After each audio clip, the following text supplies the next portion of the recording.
Пусть теперь нас никто не найдет. Мы промокнем под дождем. И сегодня мы только вдвоем. We used a large variety of media technologies in the production and post-production of our media coursework. All examples mentioned were vital in the creation of the final product. On the day of the shoot, we used the Blackmagic URSA Mini 4K. This ultra-high definition camera has double the quality of the 1080p camera used previously. I was briefed on how to use the digital clapperboard which played our chosen song through the speakers. The timecode on the iPad screen at the beginning of each shot made editing far easier for Teddy when he needed to match the MP3 file to the shots we produced on the day.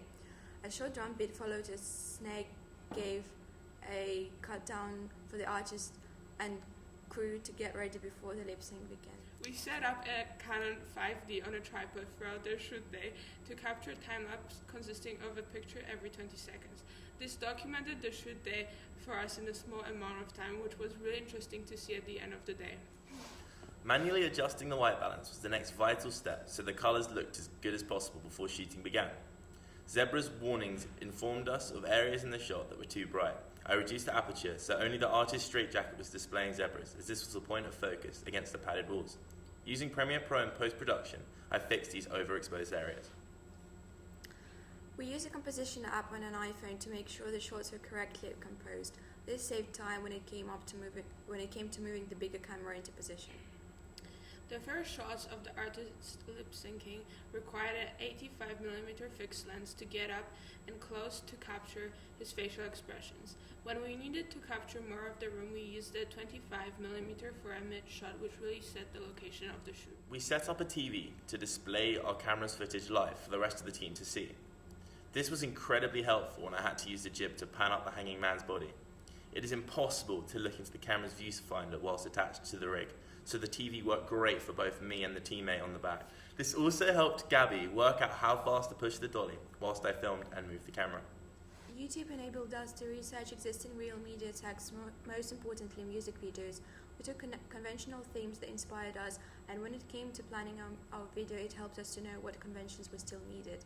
Additionally, YouTube allowed us to upload our final music video into Hardwood channel, so it was a way of distributing our final product and making it more accessible for audiences to view. Pinterest was also very helpful in their research stage. When it came to creating mood boards, which we used as inspiration for an initial idea, this helped us to develop our ideas and find something original. I used Wix to create a website for DJ Amnesia. Wix gave us the access to various tools which made our products far more creative and interesting. Teddy and I then went over animations to make the words pop out of the screen. I used Adobe Photoshop to create the artist's CD Digipack. Using the empty CD Digipack template, I worked with the bleed line and guides to place my set of underwater photographs on top. Using Adobe Lightroom, I boosted the saturation and contrast in the set of images to make the colour pop, which matches what we did in the music video by overexposing the straitjacket. The layers and cropping function helped fit the different images into the shapes of the guide, and using my layers palette, it was able to place the legal information such as disclaimers and the barcode. Adobe Premiere Pro is a professional off-the-shelf program that our group used to edit the music video. We had to look at all the clips and decide which shots were going to make the cut.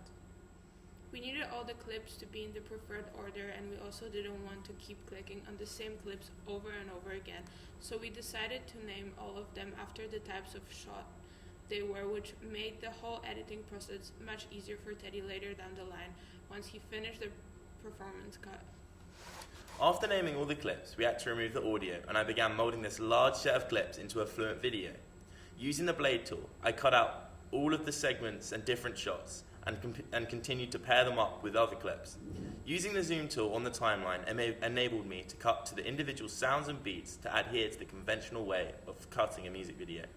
Color grading was fixed, and using YouTube we uploaded it online for viewers to see.